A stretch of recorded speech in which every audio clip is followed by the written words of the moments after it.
Bom, começando a gravação do nosso trabalho, nosso grupo é formado por mim, que é Matheus, Eu sou a Rebeca. Eu sou a Isadora. e nosso grupo vai falar a respeito do trabalho de um tratamento e reaproveitamento de fluente industrial, que tem a presença de pigmentações e corantes. Nós somos da Engenharia Química, Universidade de São Francisco de Campinas, e a nossa professora é a Andréa Braga.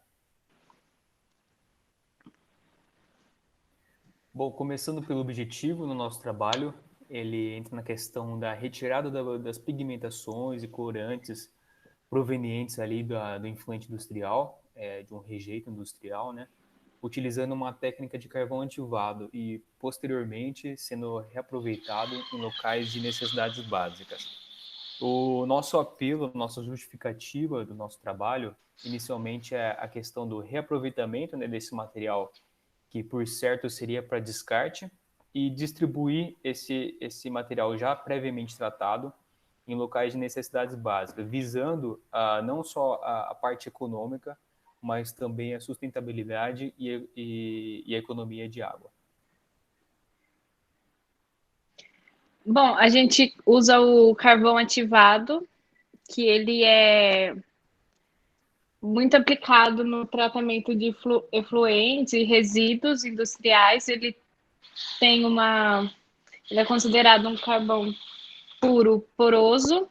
Tem uma característica dele que é a dissorção, que é uma propriedade físico-química dele, que é basicamente você retém as partículas líquidas e gasosas em uma fase sólida, que vai acontecer as interações entre os átomos entre os átomos e as moléculas. As tintas. A tinta é uma composição química que pode ser pigmentada ou não, e ela dá a proteção, o acabamento e a resistência na superfície aplicada, onde ela for utilizada. Hoje em dia, se encontra-se no mercado vários tipos de tinta, como a tinta de cabelos, automotiva, arquitetônicas, as tintas de uso infantil, como tinta guache, e a composição dela é basicamente a mesma. O que difere uma tinta da outra seria mais a fórmula dela, mas a base é praticamente a mesma. A composição das tintas, ela é formada pelo a resina, os pigmentos e os solventes e aditivos. O processo de fabricação das tintas são muito parecidas, como a Isa havia comentado. Primeiro é a pesagem, onde vai ser pesado de acordo com uma receita e com a quantidade de tempo necessário para cada matéria-prima. Então, são adicionadas as resinas, os solventes, os aditivos, os pigmentos e as cargas. Após isso, é submetido a uma agitação, também com um tempo determinado, para poder ser feita toda a dispersão do material. Após isso, é feita a moagem, onde vai quebrar o material para ele ficar mais fino e assim não ter muitas partículas grandes para depois ter a formação correta do filme. É feita a diluição para ter a quantidade de solvente suficiente para poder evaporar os solventes e assim formar o filme com as resinas. Depois disso é feita uma filtragem para tirar todos os pontos e micropartículas de matérias-primas que não foi homogeneizado direito. E depois disso é feito um invase do material.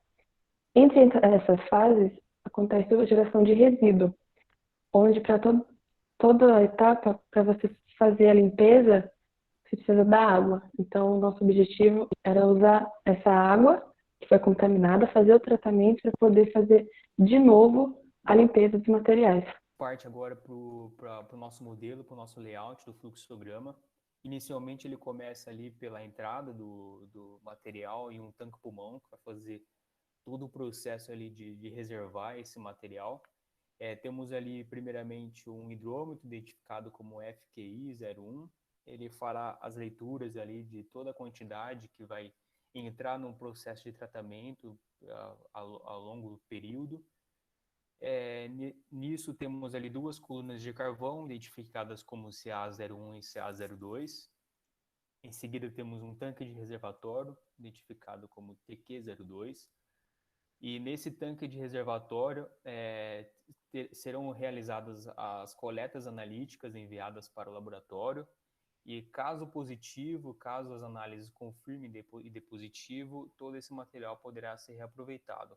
Ao contrário, nós temos ali um bypass que fará, em caso do não aprovação ali do laboratório, nos testes de qualidade, tem essa possibilidade de retornar para um caminhamento ali da tubulação e passar novamente para o tratamento pelo carvão ativado. Nós iríamos fazer os testes do laboratório para ver se esse procedimento realmente é factível, mas como não deu certo por conta da pandemia, a gente fez algumas pesquisas e vimos que talvez esses testes nos ajudariam.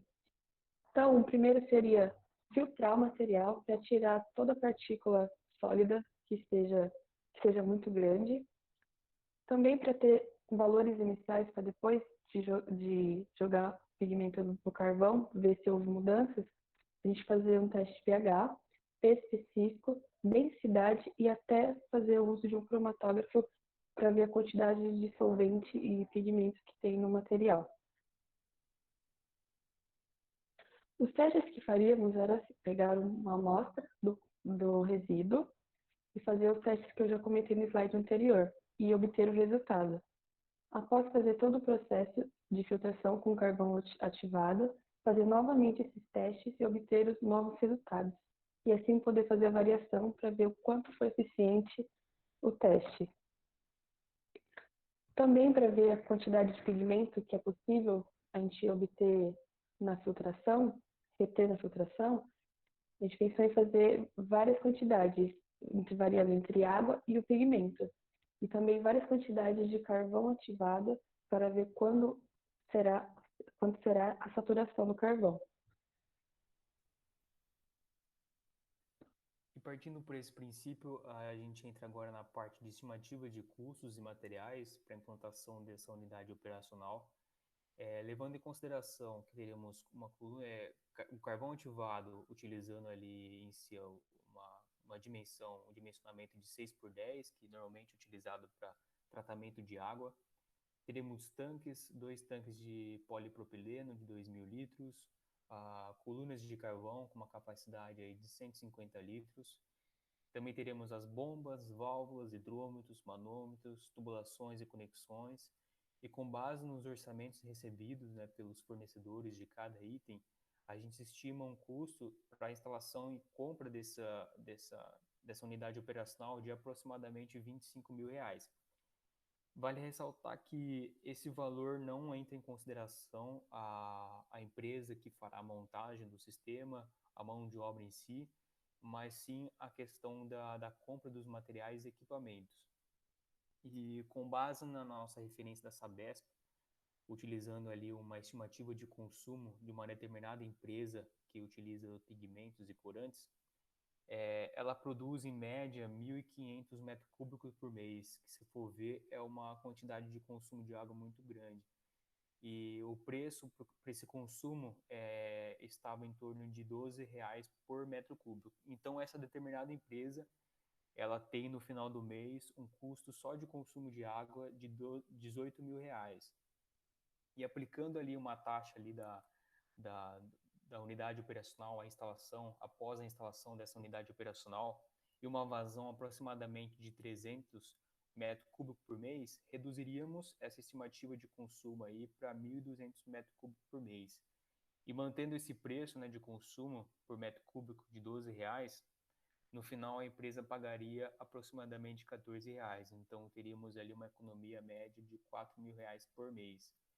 É interessante observar que essa determinada empresa teria um payback, né, que seria o momento que ela começa a ter lucro, que ela paga o que foi instalado e começa a ter lucro de aproximadamente 7 meses.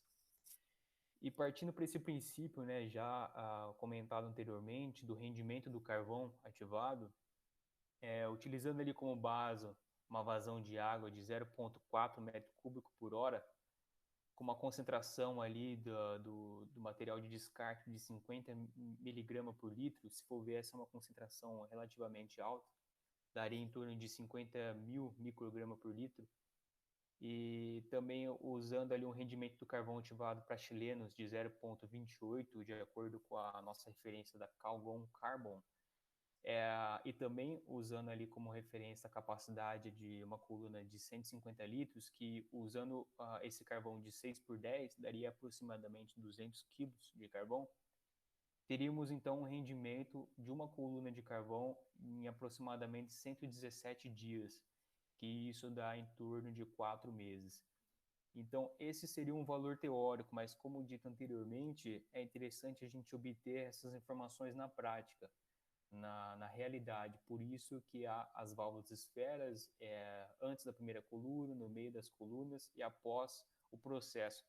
Que assim a gente não só vamos conseguir correlacionar com a teoria, mas também obter informações da realidade, de qual seria o período entre as trocas do material filtrante. Bom, com isso, com base nessas informações apresentadas, conclui-se que a aplicação dessa metodologia, né, por exemplo, numa indústria que contém essas pigmentações e corantes no seu processo produtivo, a aplicação dessa técnica com carvão ativado pode ser um ponto muito positivo para o reaproveitamento de uma situação que inicialmente seria para descarte e agora você vai estar reaproveitando em locais de necessidades básicas, por exemplo. Isso pode ser um fator não só econômico, um fator positivo não só econômico, mas também sustentável. E vale destacar que o dimensionamento de um sistema como esse vai muito em consideração do quanto que essa determinada empresa está disposta a reaproveitar de todo o seu material produtivo de descarte e qual que é o valor que ela está disposta a investir na implantação dessa unidade operacional, pois com a concentração, o tanto que você quer descartar, a concentração do seu material de descarte vai depender de várias variáveis, como, por exemplo, a dimensão das colunas de carvão, dos tanques, o rendimento do seu processo, que entra na questão da saturação do material filtrante e também o período em que você vai ter que realizar essa troca do material. Bom, essas foram as nossas referências utilizadas e agradecemos pela apresentação. Muito obrigado.